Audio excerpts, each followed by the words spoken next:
Coming out at a young age, I don't regret it because I feel it's brought me to where I am now, and it's made me grow in a lot of ways. I'm Andrew Guedea, and I'm a gay Chicano. Growing up, I always knew I was different. I just didn't know how to describe it or even know in what way I was different. So I was around 9 or 10 where my dad used to be a handyman, so he did work for this gay couple, and my parents were explaining to me that they were a couple and that they were gay, and I remember just being so fixated on that word, gay. Like, what was that? I just did my own research, and when I learned what gay was, I was like, yep, that's me right there.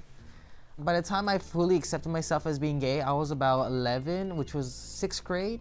So I first came out to a few close friends of mine, but soon word got out around the school, and seeing how it was middle school, I was bullied by my male peers, I was called names, I was basically seen as the freak of the school.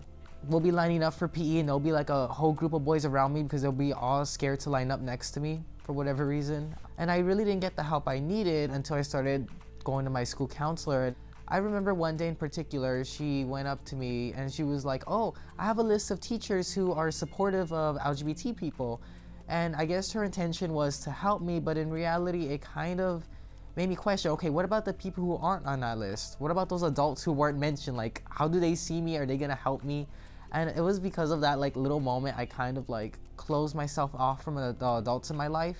So I didn't tell my parents about anything that was happening to me for a long time. I remember I was about 12, 13.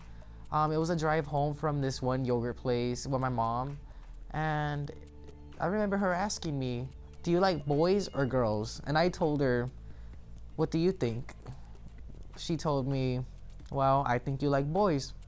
And I remember her just accepting it and saying, I've always known all along that you were different, and I just wish you would have told me sooner because all the things that I saw you going through, I wish I could have been there to help you. And then she went on to explain her support for me and how she's always going to be there for me no matter what. And it was like that moment that I kind of realized my mistake in not telling my parents sooner, because I kind of shut them off from my life, and that's probably one of the biggest things I regret, honestly. I should have let them know what was happening to me, because even though I kind of knew they were going to be supportive, I just, for whatever reason, couldn't bring myself to tell them about who I was. So the area I grew up in was very, I would say, segregated in the sense that we didn't have a lot of exposure to other cultures and all that. So being predominantly Latino, we kind of had like that traditional Latino culture, and machismo is the way to go. So like you have to be a big buff guy, you have to like girls, you have to be like this. And I remember looking at myself one day saying, I don't fit that bill. Am I really a part of my community? And I kind of closed myself off from my community. I wasn't proud to say that, oh yeah, I'm a gay Chicano. I wasn't. I was just, for me, it was just gay or nothing, because like there was no recognition of me being gay in my community. And it wasn't until that I started getting involved with a local organization that I started embracing my Chicano identity. I started understanding that yes, I'm gay and yes, I'm Chicano, and that makes me no different than anyone else. Oh my, this photo. This was me when I was 13 years old, and I had this ridiculous hairstyle. So at first I kind of thought it was cool to have a little undercut, but eventually I kind of realized that if I let it grow out and let it become this, it will kind of distract people from who I was. I felt that if people looked more and worried more about my hair than they did about me being gay, I would kind of avoid the hate, avoid the bullying and all that. To my 13-year-old self, I tell you this: don't be afraid to be who you are.